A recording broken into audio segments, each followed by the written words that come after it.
Hurricanes and Ole Miss. The game, I thought, was fantastic to watch. The Rebels were back and forth with Miami, and Miami had a very small lead going into the second half.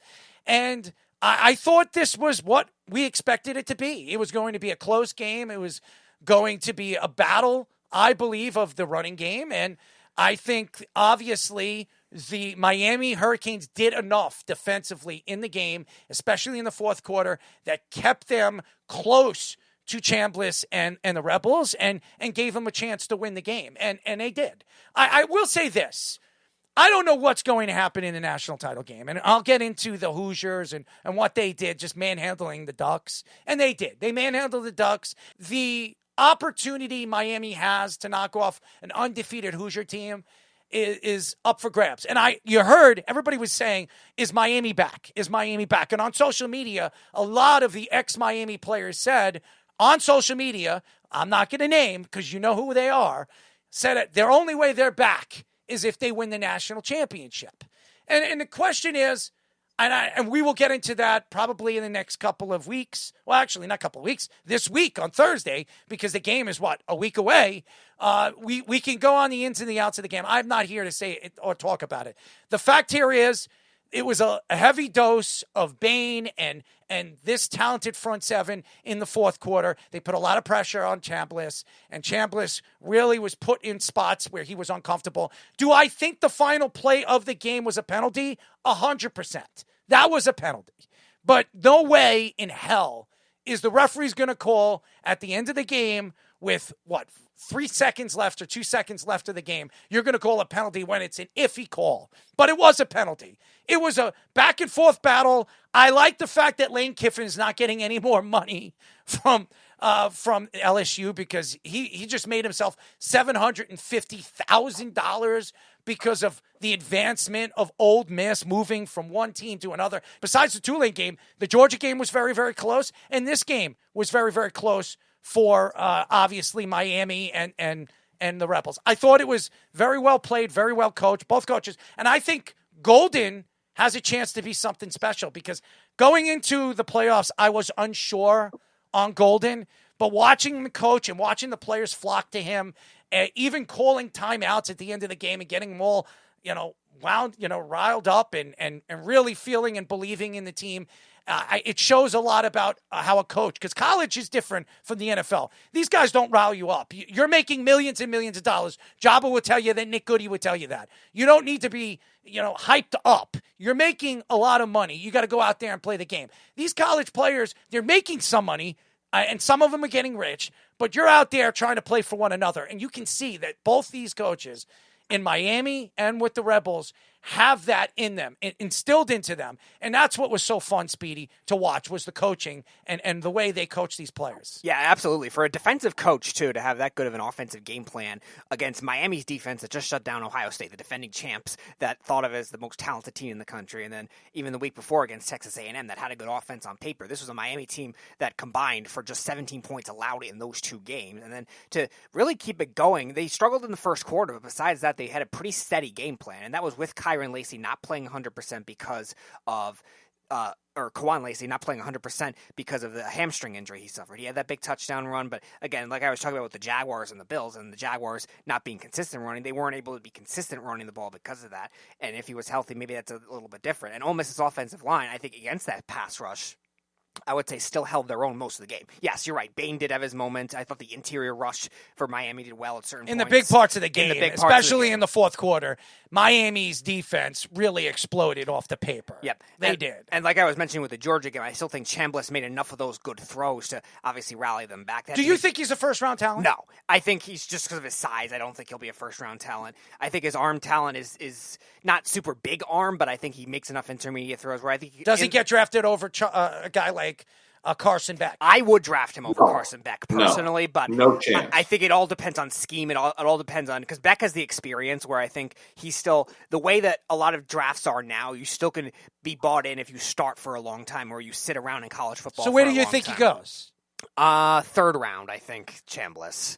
I think he has enough talent. I'm obviously it'll depend on the combine a lot too and his athletic grades, where he still might fall to 4 or something like that because of his size and maybe because of his speed. But I think he's proven enough with his traits. I think you're looking at a quarterback that can still play. Beck is kind of the opposite. We were talking with the betting guys too. Will we see the deep ball out of Carson Beck? He finally showed in this game. He was able to sling it 53 yards on one of the touchdowns. He got 33 on another and some other big plays, and didn't rely on the yards after the catch.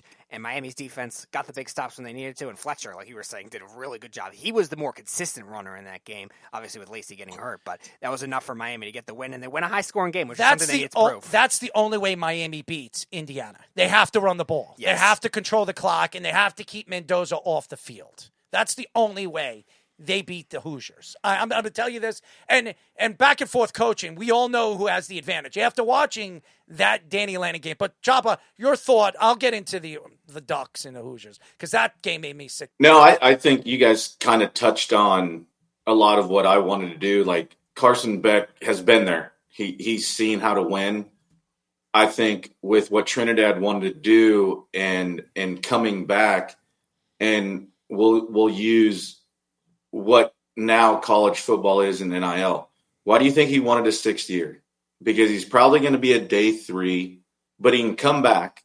He saw just what Sorsby got from Cincinnati and $5 million from Texas Tech, gets an extra year, gets to make NIL money, isn't going to get big money going day 3, right? And just look at this. Like, you look at Ben Rice, who's going to start first base for the New York Yankees. Sorsby transferred in his 5th year, is making $5 million. Ben Rice is making $820,000. Why wouldn't you want that extra year? And he knows that he's not going to be in this class a day 2 guy, not a first-round guy.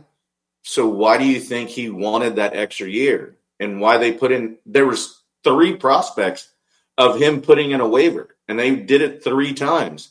And they said no, because because he knew, and he's going to be undersized. But Speedy brought something up where maybe he does go ball out in the combine. Maybe his IQ when he goes in and does all this stuff, but undersized and all the other things, they're going to be like, well, we're not taking this guy. So I think that's the reason he wanted the extra year. But I just think the defense was the key of the game. And then Carson Beck knowing how to win and being able to lead at that point. And we touched on it earlier in the show. It's like having a leader that can win, understands how it's supposed to get done.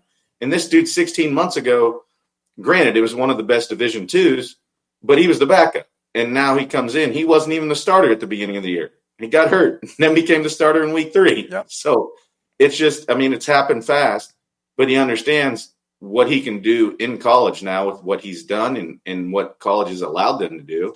Why he wanted that other year, because he knew he was going to be a day 3 guy. If he's a day 3 guy, he's going to want the money. But I read something that the state of Mississippi's going to try to file some kind of injunction for good old Ole Miss to be able to bring Chambliss back for 1 more year. I hope they do get him. It's a good story.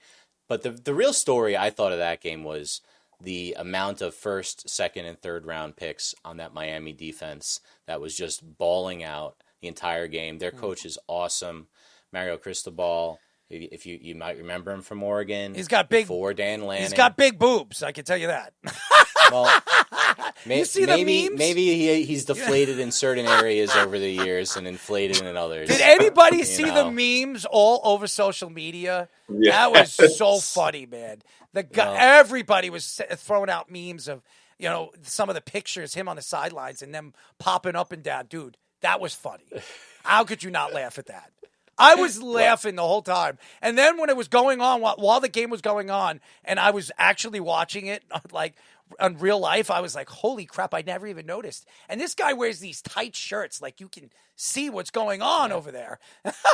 He's also a Saban guy too, right? Yeah, Cristobal was a Saban for years. In the before the game, with Pat McAfee and game day, they had them talking with each other, just busting chops. And it's clear that everyone that Saban's kind of been around has got a little bit of pixie dust on them. Mm-hmm. He's starting with Kirby Smart and down that entire huge tree. It's something that we don't talk enough about, I think, about just the massive impact that guy's had. And you're seeing it all the way down to guys that are, 20, 30 years younger, all the way down to Dan Lanning and other guys. So it's real impressive what he did over there. I just want to talk a little bit about Mesidor because we talk about Bain a lot. Yep. Mesidor is a little bigger guy. He's going to play inside more than Bain, but he can also rush the passer. Having the two of those guys rush from the same side of the line is unfair. Like, it's completely unfair, but they also do things with Mesidor where they'll drop him back to an off-ball linebacker and move him around the formation. So they're doing stuff on that defense that you really see only in pro defenses because they got guys that are going to be top 15 picks on that defensive line, as well as a couple of second and third round picks as well, I think, at nose tackle and a couple of the other linebackers. All right. So I was waiting for this, and I know all you Hoosier fans should be very excited. And Mendoza threw 5 touchdowns. Congratulations to him. He had 177 yards. And I am butthurt that he's not going to be a New York Jet. It doesn't seem like that's going to happen. Okay? But for anybody to go after this kid, Dante Moore, and say that this guy is not going to be a good NFL quarterback, that's ridiculous. He was sacked 3 times. His offensive line was not protecting him. And I'll say this. The Hoosiers put a lot of pressure on him to make throws out of position. But the guy still had 285 yards. He still threw 2 passing touchdowns. He did throw 1 interception, and he couldn't run the ball because he was running for dear life because his offensive line didn't understand what they were doing in the game. I really think they were just hanging out and eating some microwave steak because they didn't show up in that game. The fact here is Oregon, the game was over really before the half. You can see it. I was watching a rodeo, and I was watching the game on my phone. I was like, this game's over. There's no way. Dante Moore can throw 2 or 3 touchdowns in this game, and there's no way they're coming back. Because, to me, Indiana has, like, they're like, I don't even know what this is. It's like the Terminator. They're terminating opponents, and they're making it look so damn easy. If they played the Buckeyes, they terminate them just as bad. It doesn't matter if it was Oregon or it was Ohio State or it's going to be Miami. And Miami is going to have to put up a great game plan if they're going to beat this team. Mendoza had a good game, but the story wasn't Mendoza. I think people don't understand. The story was how dominant this Indiana Hoosiers offensive line is. This offensive line is beastly. Do you know how many times Mendoza got sacked in that game? This is a good Oregon defense. Very good. They've got first-round draft picks on this defense. They sacked him once. They sacked him 1 time. That's how dominant the Hoosiers' offensive line was. And think about this. The offensive line of the Hoosiers, these guys were guys that came from the portal. These guys weren't 5-star recruits. They weren't 4-star recruits. Some of them weren't even any star recruits. Think about it. Also, the average age of the Hoosiers is 23. Yeah. We're talking about men. Yeah. It's ridiculous. The Hoosiers, did they have a guy that had 100 yards? No. They spread out their running games. Black, Hemby, Martin. They all ran the ball. And equally. One of them, Black had 63 yards. Hemby had 53 yards. Martin had 42 yards. They all touched the ball. Black was the important one. He's the one that ran in 2 touchdowns. But this defense has laid the smacketh on every single team they've played. And it doesn't matter who they match up against. And again, Miami's going to have a good game plan against this offensive line because as good as Bain is and this front 7 has been throughout this tournament in the second half of the college football season, I don't know if they're going to touch Mendoza enough where he is going to fall off his sweet spot, where he's going to feel he's going to have to do something that he's uncomfortable to do. Mendoza was standing firm in the pocket. If you watch Dante Moore, he was running for dear life. Dear life. And for anybody to say that Dante Moore isn't a first-round talent and he's not going to be a good quarterback, then, guys, you don't know what you're watching.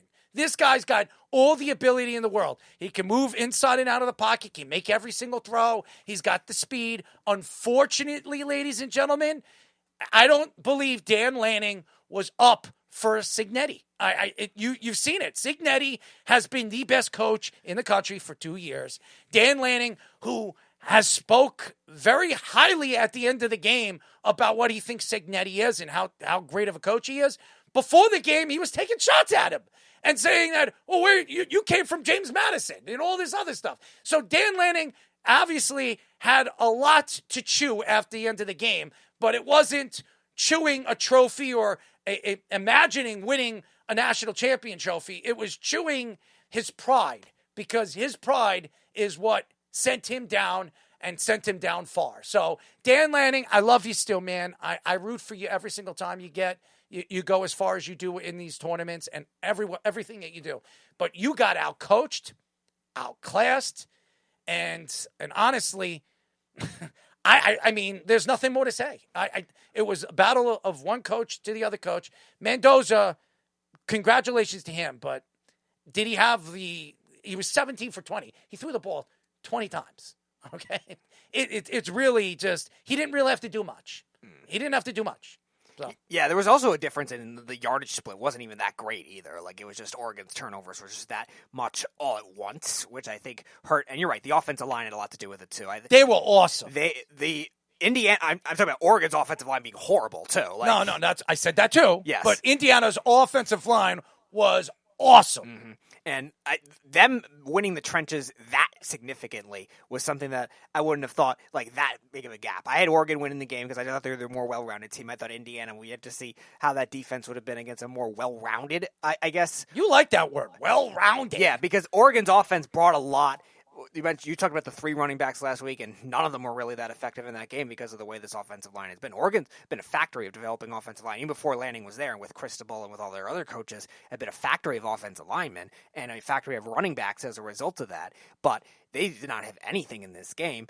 And then Indiana running the ball, too, 175 yards after they ran for 189 against Alabama. And shutting down Sadiq, who's been as good of a tight end in the nation, probably the best tight end in the nation the last couple of weeks, and shutting him down. No team has shut him down the way the Hoosiers shut him down in this game. 5 receptions for 29 yards. Think about that. Mm-hmm. And we've seen this pattern a lot, I think, with Oregon too. Like, sometimes these second time around or these games later in the season, they either go to one tendency too much, or they just aren't prepared as much. We saw them in the Pac-12 championship. I think the last year Herbert was there, they lost to Utah. Kyle Whittingham, who just got hired by Michigan, an experienced coach. Sometimes I think they buy into their talent too much. Now, I'm not saying Cignetti's definitively better than Lanning. Like, I don't think it's a big gap, but I think it's a better enough where that extra prep, even the week before that, maybe they were already thinking, all right, we're going to prepare for this kind of tendency. Indiana takes away your best things, and then you have to adjust accordingly. And I don't think Moore was ready for that kind of thing. He was really one read a lot of the time, and the offensive line definitely wasn't ready for that kind of thing. And Oregon's defense, which there were some questions because of who they played on their schedule, and I think it finally got exposed in this game.